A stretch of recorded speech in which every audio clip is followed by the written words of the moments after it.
La cuestión de la pertenencia a la Unión Europea, desde nuestro punto de vista, está claramente resuelta.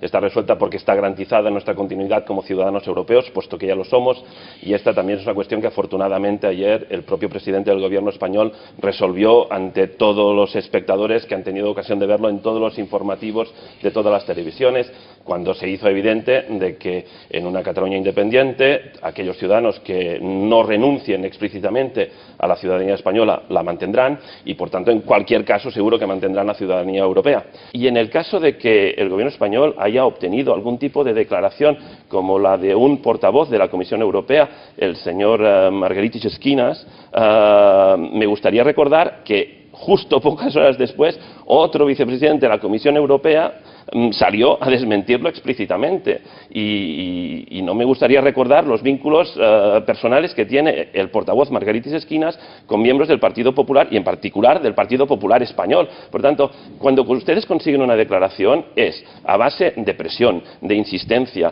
de buscar compromisos y intercambios de favores, y en cambio las declaraciones que se producen en sentido contrario es evidente que son declaraciones a las que nosotros no podemos dar ningún tipo de compensación y que son fruto de la rigurosidad en el análisis legal de la cuestión. Solo tenemos que referirnos, por ejemplo, y es una lástima que el presidente del Gobierno español no lo hubiese visto anteriormente, al artículo 11.2 de la Constitución española, a los artículos del 17 al 24, está clarísimo, ningún español de origen podrá ser privado de su nacionalidad. Pero es que además de la Constitución española, artículo 11.2, existe un Código Civil, artículos del 17 al 24, pero es que además, aunque esto se quisiese poner en cuestión por parte del Gobierno español, cosa que sería absolutamente incomprensible, porque la voluntad de cualquier gobierno es proteger los intereses de sus ciudadanos, existe además el artículo número 15 de la Declaración de los Derechos Humanos de Naciones Unidas, que especifica que ningún ciudadano podrá ser privado de su nacionalidad. Por tanto, es una cuestión en la que no creo que haya ningún tipo de debate ya. Ciudadanos de la República Independiente de Cataluña lo que van a pedir es el amparo de la Constitución española y de las leyes que trae la Constitución. ¿Eso es lo que me está diciendo? A no ser que renuncien a su ciudadanía. Insisto, esto no está regulado solo por la legislación española, también está regulado por la legislación internacional. Por tanto, aunque el Gobierno español dijese que a partir de aquel momento sus obligaciones con él mismo, establecidas por su propia normativa legal, no quiere cumplirla, deberá cumplirla porque es normativa internacional.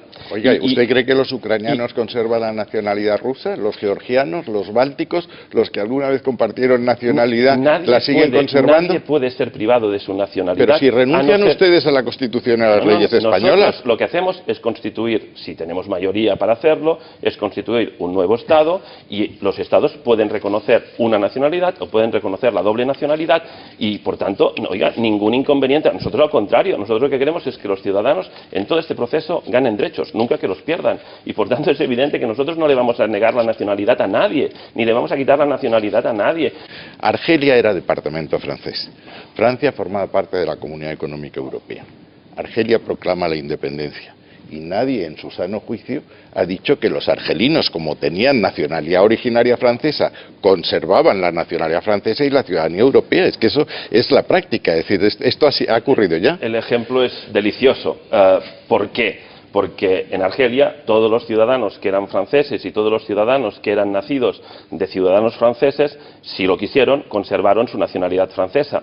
Pero es que además, la comparación entre la relación del Estado español y Cataluña con la relación entre la República Francesa y Argelia nos sitúa en un contexto en el cual parecería que en este caso el señor ministro está comparando las relaciones del Estado español con Cataluña con las relaciones entre una metrópoli y una colonia ultramarina.